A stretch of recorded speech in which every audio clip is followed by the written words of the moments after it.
Halo guys, selamat datang kembali di video Sari. Kali ini sambil jalan-jalan melihat hijaunya tanaman di daerah Tawangmangu, kita akan membahas mengenai bisnis pinjaman online.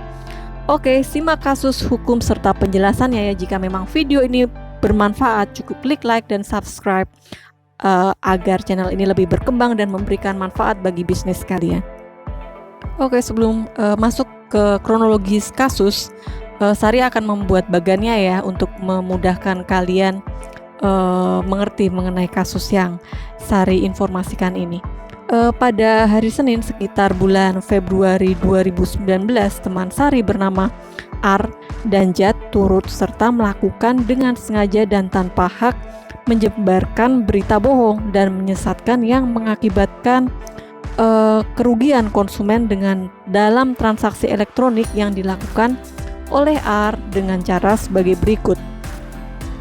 Ar dan Jat sepakat melakukan penipuan yang berbasis online yang berkedok koperasi simpan pinjam dengan awalnya membuat akun di aplikasi Instagram dengan nama akun palsu KSP atau koperasi simpan pinjam dengan nama Jatar, dengan peran Jat selaku staf administrasi marketing di akun Instagram. Akun tersebut dibuat oleh Jat. Dalam akun tersebut terdapat promosi berupa iklan pinjaman uang atau dana online. Lalu di akun Instagram tersebut Jat juga bertugas untuk berkomunikasi dengan calon nasabah. Kemudian tugas Jat tujuannya adalah mengarahkan dan meyakinkan calon nasabah atau korban. Lalu kemudian nasabah atau korban diarahkan untuk berkomunikasi lebih lanjut sehingga calon nasabah mengisi formulir kemudian mengirimkan syarat pengajuan pinjaman.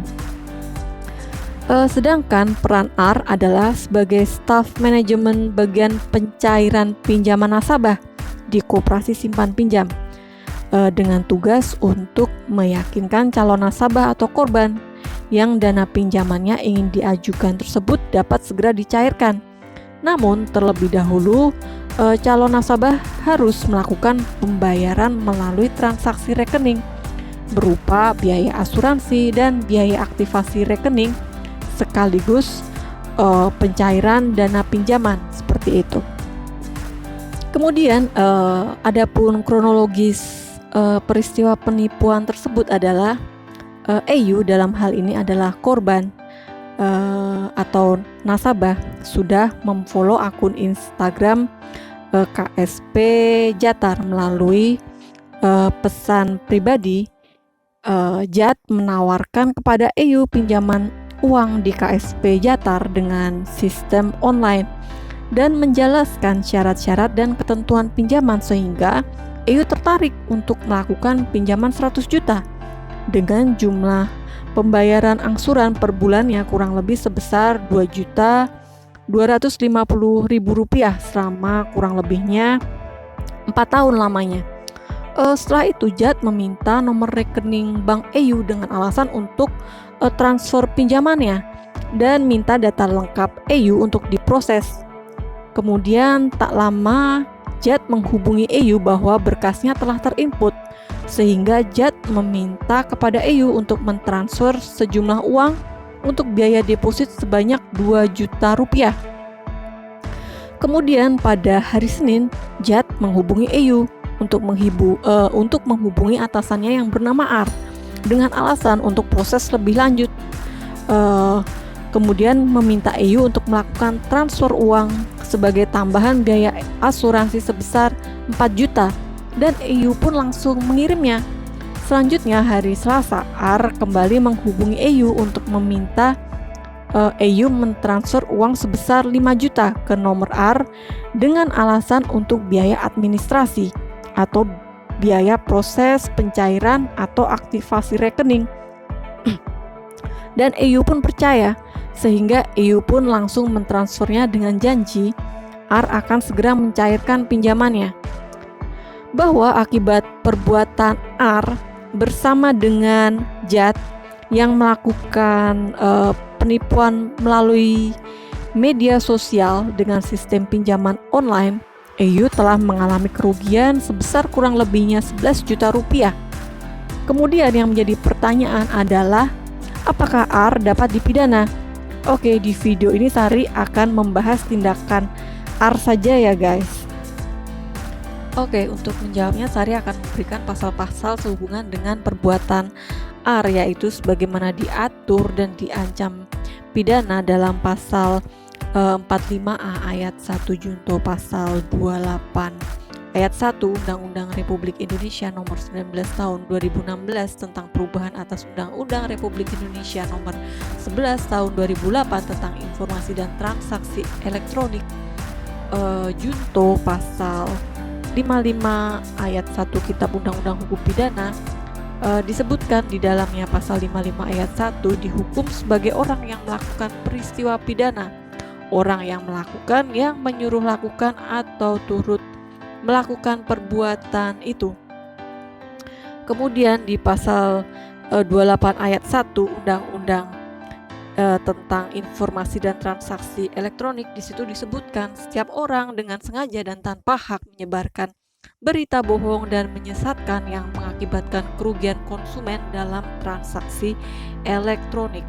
Kemudian pada pasal 45A ayat 1 Undang-Undang tentang informasi dan transaksi elektronik, di situ disebutkan bahwa setiap orang yang dengan sengaja dan tanpa hak menyebarkan berita bohong dan menyesatkan yang mengakibatkan kerugian konsumen dalam transaksi elektronik sebagaimana dimaksud dalam pasal 28 ayat 1 dipidana dengan pidana penjara paling lama 6 tahun dan atau denda paling banyak 1 miliar rupiah.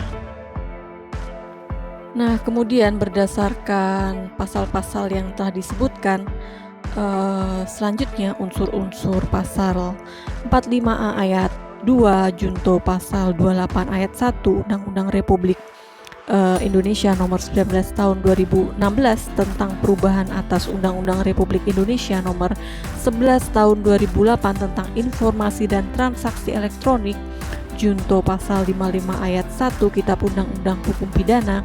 Unsur-unsurnya adalah sebagai berikut. Unsur setiap orang, kemudian unsur dengan sengaja dan tanpa hak, selanjutnya unsur menyebarkan berita bohong dan menyesatkan yang mengakibatkan kerugian konsumen dalam transaksi elektronik. Kemudian unsur yang terakhir adalah yang melakukan, yang menyuruh lakukan, dan yang turut serta melakukan perbuatan seperti itu. Oke, selanjutnya kita akan membahas mengenai unsur-unsur tindak pidana ya yang diduga telah dilakukan si R. Unsur pertama yaitu unsur setiap orang, yaitu menunjukkan kepada siapa orang yang harus bertanggung jawab atas perbuatan. Unsur pertama ini sudah sering Sari jelaskan ya di video Sari. Coba deh kalian klik di playlist pidana dan pidana khusus. Di video itu sering Sari contohkan mengenai unsur setiap orang, yang pada intinya adalah pelaku yang melakukan perbuatan. Dalam video ini adalah si R, seperti itu. Kemudian unsur selanjutnya tentang unsur menyebarkan berita bohong dan menyesatkan yang mengakibatkan kerugian konsumen dalam transaksi elektronik. Bahwa sebagaimana uraian fakta-fakta yang telah Sari ceritakan pada awalnya, R dan Jat memasang iklan dalam akun Instagram Koperasi Simpan Pinjam Jatar yang berisi pinjaman berbasis online, yang antara lain bila butuh dana buat usaha atau jika ingin usahanya tambah besar, mereka menyediakan pinjaman dana berbasis online di seluruh wilayah Indonesia tanpa agunan atau jaminan.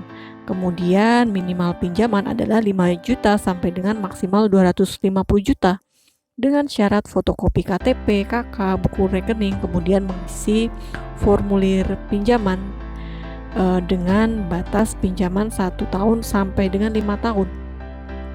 Kemudian fakta yang terungkap bahwa Jat dan R memasang iklan di dalam akun Instagram dengan membayar biaya iklan sejumlah Rp300.000 per hari, serta mencantumkan nomor WA atau nomor telepon yang dapat dihubungi oleh calon nasabah yang berminat.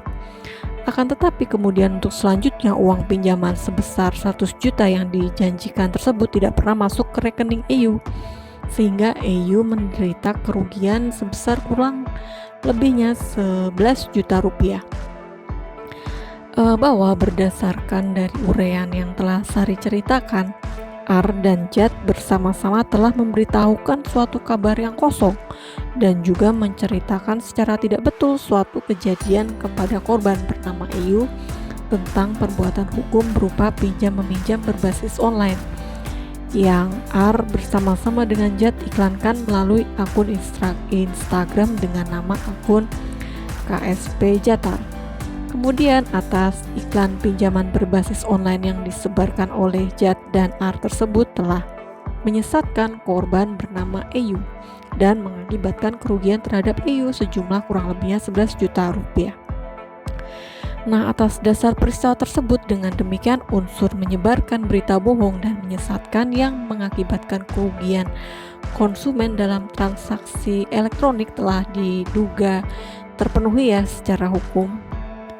Kemudian unsur yang selanjutnya yaitu tentang unsur yang melakukan, yang menyuruh lakukan, dan yang turut serta melakukan perbuatan. Bahwa R melakukannya bersama-sama dan sepakat dengan Jad dengan perannya masing-masing. R berperan sebagai staf manajemen bagian pencairan pinjaman nasabah di Koperasi Simpan Pinjam Jatar. R berperan sebagai staf manajemen bagian pencairan pinjaman nasabah di Koperasi Simpan Pinjam. Akan tetapi pinjaman tersebut tidak bisa dicairkan. Kesepakatan antara Jad dan R untuk melakukan penipuan bersama-sama melalui online yaitu apabila berhasil maka R mendapatkan bagian 40%, sedangkan Jad memperoleh bagian 60%. Dan untuk kasus penipuan EU karena mereka telah berhasil, mereka berdua mendapatkan hasil 11 juta, kemudian mereka bagi menjadi porsi Jad memperoleh 6 juta dan R memperoleh 5 juta. Nah, dari hal tersebut maka unsur yang melakukan, yang menyuruh lakukan, dan yang turut serta melakukan perbuatan patut diduga telah terpenuhi ya secara hukum. Unsur yang terakhir yaitu unsur dengan sengaja dan tanpa hak. Maksud dan tujuan R dan rekannya Jad melakukan perbuatan tersebut untuk mendapatkan keuntungan dari korban bernama EU dengan membagi hasil atas kesepakatan perbuatan penipuan tersebut. Nah, dari hal tersebut maka dengan demikian unsur dengan sengaja dan tanpa hak patut diduga telah terpenuhi ya secara hukum. Dan karena semua unsur dari pasal-pasal yang telah Sari sebutkan telah terpenuhi, maka R diduga telah terbukti secara sah dan meyakinkan melakukan tindak pidana. Kurang lebihnya seperti itu ya guys. Kalau ada tambahan materi pertanyaan silahkan di kolom komentar, dan jangan lupa subscribe agar channel ini lebih berkembang lagi dan membantu bisnis kalian. Terima kasih, sampai ketemu di video Sari selanjutnya.